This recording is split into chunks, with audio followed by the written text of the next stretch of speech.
المهم السلام عليكم، ديديكاس اي واحد مشاهد ما عندناش معكم السلام. السلام عليكم ورحمة الله وبركاته. متتبعينا الكرام، مرحبا بكم في فيديو جديد اللي غادي نقدم لكم ونتقاسم معكم فيه لائحة العطل برسم السنة الجامعية 2024-2025 التي تهم الطلبة الجامعيين، واللي كتختلف عن لائحة العطل الخاصة بالمتمدرسين بالتعليم الابتدائي والثانوي الإعدادي والثانوي التأهيلي.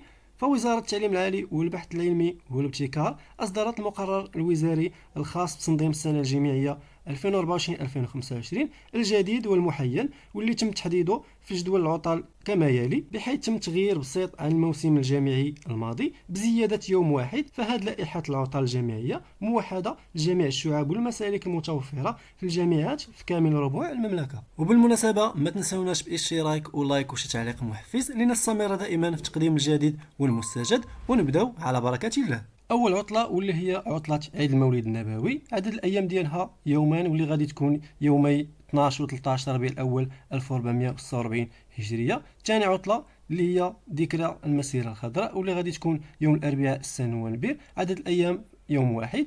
يليها عيد الاستقلال اللي غادي يكون يوم الاثنين 18 نوفمبر 2024، عدد الايام يوم واحد. يليها فاتح السنه الميلاديه واللي غادي يكون يوم الاربعاء فاتح يناير 2025، عدد الايام يوم واحد. يليها ذكرى تقديم عريضة الاستقلال واللي غادي تكون يوم السبت 11 يناير 2025، عدد الأيام يوم واحد. ثم بعد ذلك عطلة رأس السنة الأمازيغية اللي غادي تكون يوم الثلاثاء 14 يناير 2025، عدد الأيام ديالها يوم واحد. ثم بعد ذلك عطلة نهاية الفصل الأول اللي غادي تكون من يوم الأحد 26 يناير 2025 إلى يوم الأحد 2 فبراير 2025، واللي عدد الأيام ديالها 8 أيام. ثم بعد ذلك عطلة عيد الفطر اللي غادي تكون فيها يا إما 3 أيام أو 4 أيام، واللي غادي تكون من يوم 29 رمضان 1426 هجرية إلى يوم 2 شوال 1446 هجرية. بعد ذلك عيد الشغل اللي غادي يكون يوم الخميس 1 ماي 2025، واللي عدد الايام ديالو يوم واحد. ثم بعد ذلك كتجي عطله فصل الربيع اللي عدد الايام ديالها 8 ايام، واللي غادي تكون من يوم الاحد 4 ماي الى يوم الاحد 11 ماي 2025.